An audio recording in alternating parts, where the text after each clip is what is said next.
Ngayong araw guys, nagpadagat na sab kami at nanibaw kami ng bungsod at din basta-basta yung kuha namin dahil sobrang daghan pa at kinilaw namin at pinarisan ng kamuti at pursure na maglalaway na naman ang mga marites at mabubungkag na naman ang mga baahon nito kaya tarsamahan nyo kami.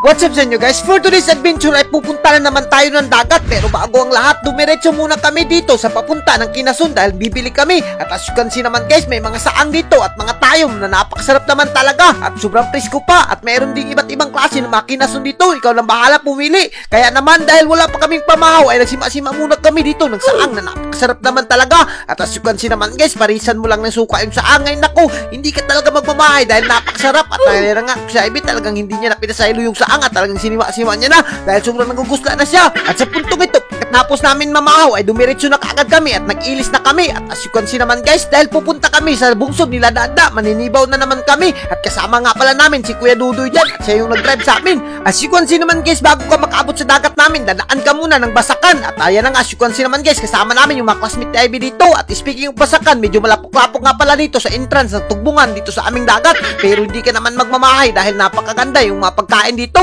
At speaking of pagkain, yung mga isda nga pala ay nakuha namin dito sa bungsod at as you can see naman guys, nakakuha pa dito ng ubod na napakasarap naman talaga at kung nakikita nyo naman guys, talagang nagkisi-kisi pa yung ubod at sinubukan ko na pagpunit at nahadlok talaga ako.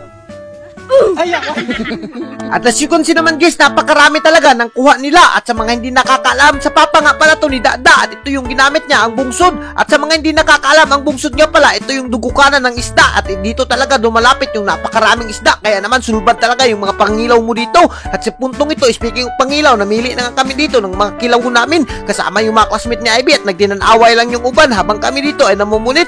At kung nakikita nyo naman guys, napakarami ng kilawon dito at hindi ka talaga magmamahay at talagang matatakan ka sa isda dito. At kung gusto nyong bumili ng mga isda na sobrang presko pa, ay pumunta lang kayo dito sa Mabahin at hanapin nyo si Dada dahil napakasarap ng mga isda nila. At sa puntong ito, pagkatapos namin humingi ng isda, dumiretso na kaagad kami at nagbaruto pa kami. Sumakay kami ngayon ng baruto guys.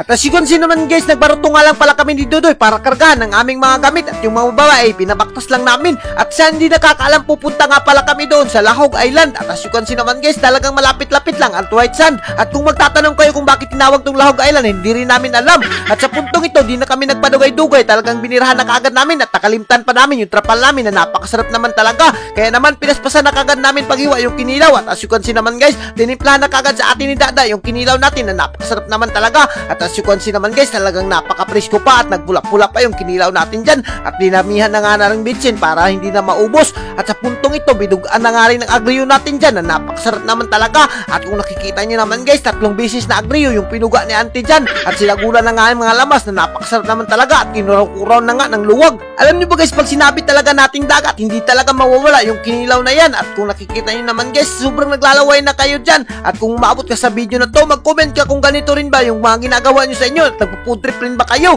At speaking of magpo-food trip, siyempre hindi mawawala yung kamuti natin dyan na napakasarap naman talaga. At as you can see naman si Mimin guys, nag-andam na kaagad ng bahaw niya at pati si Ivy inandam niya na nga rin yung mga saang na pinalit namin doon sa aming pinuntahan. At kung nakikita nyo naman guys, talagang napakarami yung mga bahaw namin dito. At as you can see naman guys, nung binigay na ayuda ng DSWD na bahaw na napakasarap naman talaga at for sure na mabubungkag na naman to. At sa puntong ito, di na kami nagpadugay-dugay, talagang binungkag na namin yung bahaw. At kung nakikita nyo naman guys, talagang napakasarap yung mga kainan namin dito. At ganito lang kami, nagpo-food trip dito sa amin, iya-iya lang kami pagdala ng mga baon dyan.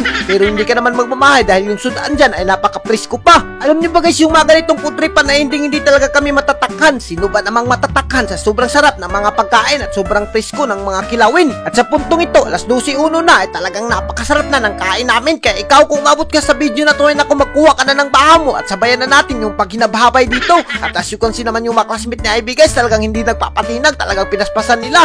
At siyempre hindi rin tayo magpapalupig dyan dahil yung kamuti, bibirahan din natin yan. Napakasarap naman talaga yan, pare sa kinilaw. At as you can see naman si Ivy guys, minalapit ko na siyang makalimtan pero naman pinangga ko siya, kaya naman pinakain ko siya ng saang. At kung nakikita nyo naman sila GE guys, pati yung mga classmate ni Ivy, talagang focus sila sa goal nila na humabab. Ito talaga yung pinakatabis na putripan at wala nang pansinan kapag nagkakain na dahil talagang baka mahudtan ka ng kinilaw na napakasarap naman talaga at hindi na mo na mabubungkag yung bahaw mo kapag sige ka, pagchika dyan. Alam nyo ba guys, yung init dito sa tunga ng hunasan ay namamaak na dahil nakalimtan namin yung trapal pero hindi pa rin kami nagpatinag dahil napakasarap yung mga mga pagkain. At as you can see naman guys, talagang pinukus lang namin sa mga pagkain na yan. At asa raman ng init o kaluyan. At pagkatapos namin humababa ay talagang nagpatulog-tulog na kami dahil napakasarap talaga matulog kapag busog ka na. At hanggang dito na lang kami, at kung giganahan ka sa mga video namin, huwag mo nang kalimutan i-like and i-share para mas marami pa tayong food trip. Take care, God bless you all. Mabuhay kayong mga idol hanggat gusto nyo.